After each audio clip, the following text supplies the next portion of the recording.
Good afternoon, girls.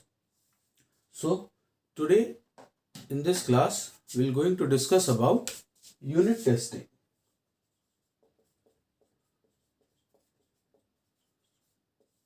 So, what is unit basically? अगर मैं किसी भी सिस्टम या सॉफ्टवेयर की बात करूं तो उसमें जितने भी मेरे फंक्शंस हैं, जितनी मेरी फंक्शनैलिटीज़ हैं, उन सबको अगर मैं एक सेपरेट मॉड्यूल ले लूं तो वो सब एक यूनिट कहलाएगा. ठीक है. यूनिट टेस्टिंग का जो दूसरा नाम है दैट इज कंपोनेंट टेस्टिंग. ठीक. हर एक कंपोनेंट को हम यहाँ पर आइसोलेट करते हैं, अलग अलग टेस्ट करते हैं. इस टेस्टिंग की अगर मैं बात करूं तो SDLC में जो मेरा डेवलपमेंट फेज है,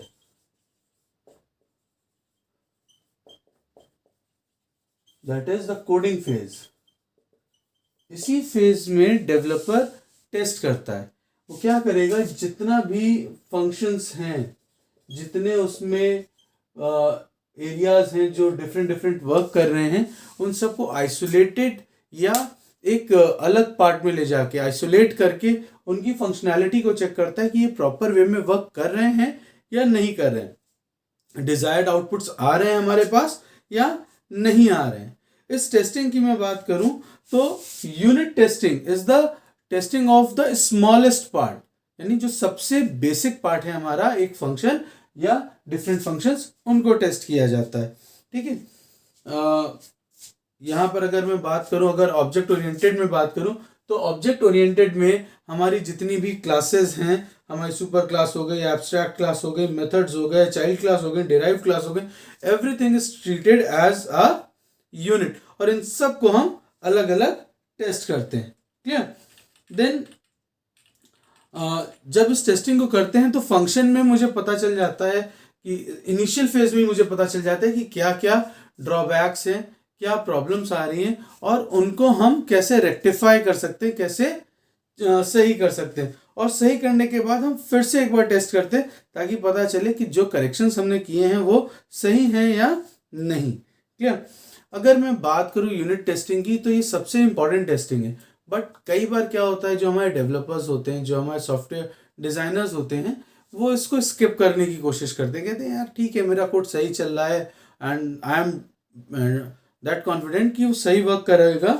बट इसको करने का बेनिफिट क्या होता है कि अगर बाय चांस कोई प्रॉब्लम हुई है, कोई ग्रामेटिकल मिस्टेक हुई है या कोई भी एरर हुई है, तो वो मुझे स्टार्टिंग में ही पता चल जाती है, और फर्दर एंड टाइम तक आते आते जो प्रॉब्लम मेरी बढ़ सकती है, जो यहाँ पर अगर मैंने कैच नहीं की है तो क्या होगा, वो प्रॉब्लम मल्टीप्लाई होती जाएगी, बढ़ती जाएगी, और फिर क्या होगा, इसको रेक्टिफाई करना, इसको करेक्ट करना बहुत मुश्किल होगा. तो हम स्टार्टिंग में ही इस टेस्टिंग को करना हमें चाहिए बेसिकली, ताकि हम प्रॉब्लम को इनिशियल स्टेज पे ही पकड़ सकें.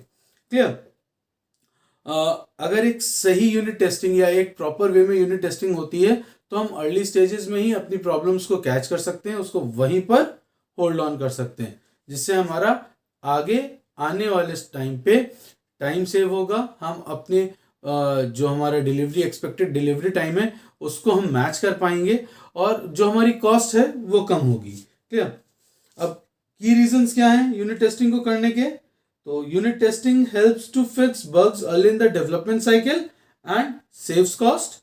It helps the developers to understand the code base and enables them to make changes quickly. Good unit test serves as project documentation, as well as unit test helps with code reuse. Migrate both your code and your test to your new project. Tweak the code until the test runs again. बहुत छोटी छोटी changes करके हम test को फिर से run करा सकते हैं, हमारी कॉस्ट सेव होती है. ठीक है. जो मेरा गुड टेस्ट केस है वो प्रोजेक्ट डॉक्यूमेंटेशन की तरह भी काम करेगा, क्योंकि उसमें सारे मेरे desired input, desired output, actual inputs, actual output सब मुझे वहां पर मिलेंगे. अगर मैं बात करूं कि इसकी एनालॉगी क्या है, तो मेरे हाथ में आप एक मार्कर देख रहे हो. इस मार्कर के बेसिकली मैं बात करूं तो 4 पार्ट्स हैं. एक है इसकी बॉडी, एक है इसका टिप, ठीक है, एक है इसके अंदर जो हमने केसिंग ली जिसमें इंक होती है वो, और एक इसकी कैप. ये चारों चीजें अलग अलग बनती हैं, और इनको हम अलग अलग टेस्ट करने के बाद कंबाइन करते हैं, तब ये मार्कर रेडी होता है. उसके बाद इसका मेजर इंग्रेडिएंट इसकी इंक यूज की जाती है। वो इंक भी हम अलग से चेक करते हैं कि जो मैंने व्हाइट बोर्ड मार्कर इंक बनाई है कहीं परमानेंट इंक की तरह तो नहीं वर्क कर रही है। अगर ये परमानेंट इंक की तरह वर्क कर रही होगी तो मैं इसमें यूज नहीं करूंगा, क्योंकि इसको मुझे व्हाइट बोर्ड में यूज करना है। तो ये एनालॉगी है कंपोनेंट टेस्टिंग की, कि मैं हर एक कंपोनेंट को अलग टेस्ट करने के बाद उसको मर्ज करके अपना सिस्टम कंप्लीट करूंगा। क्लियर? देन कम्स कि हम टेस्टिंग करते कैसे, हम यूनिट टेस्टिंग कैसे करते हैं। तो यूनिट टेस्टिंग करने का बहुत सिंपल सा तरीका है कि जब डेवलपर एक सेट ऑफ कोड लिख लेता है, एक सेक्शन कंप्लीट हो जाता है, तो सेक्शन को कंप्लीट होने के बाद उसको आइसोलेट करता है और उस स्पेसिफिक फंक्शन को चेक करता है कि इस फंक्शन की जो हमने वर्किंग डिस्क्राइब की है क्या वो सही वर्क कर रहा है या नहीं। एग्जाम्पल, सपोज मैंने सम नाम से एक फंक्शन बनाया है जिसके अंदर मेरे इंटीजर वैल्यू एक जा रही है और ये इंटीजर वैल्यू अपना स्क्वायर करके उसी को ऐड कर रही है और रिटर्न कर।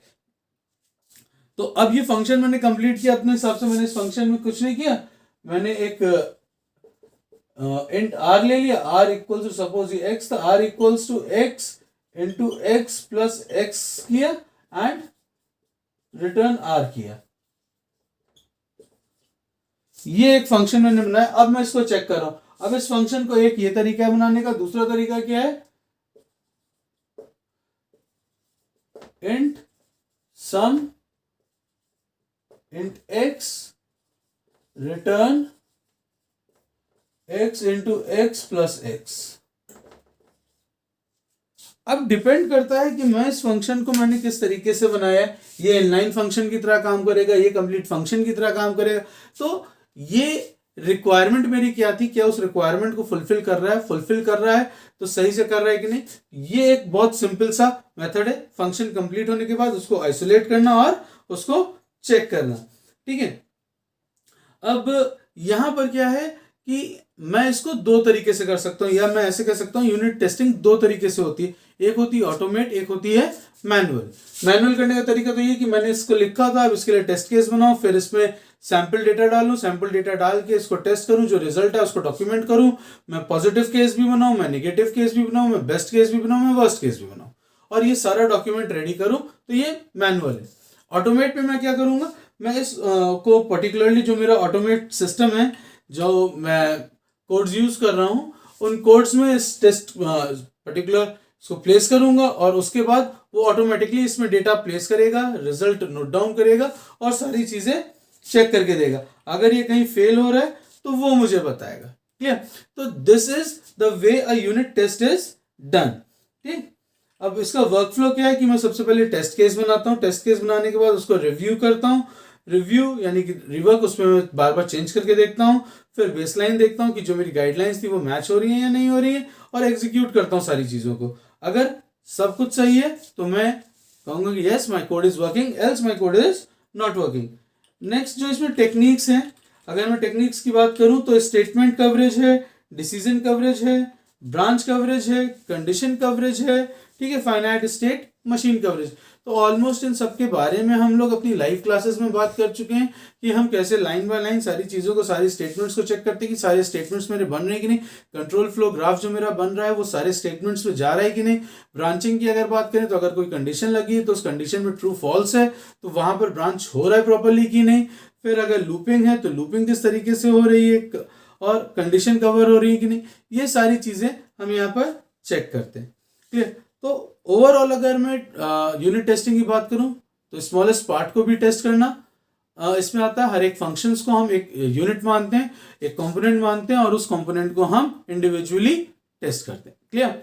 So if you have any doubt please do message me.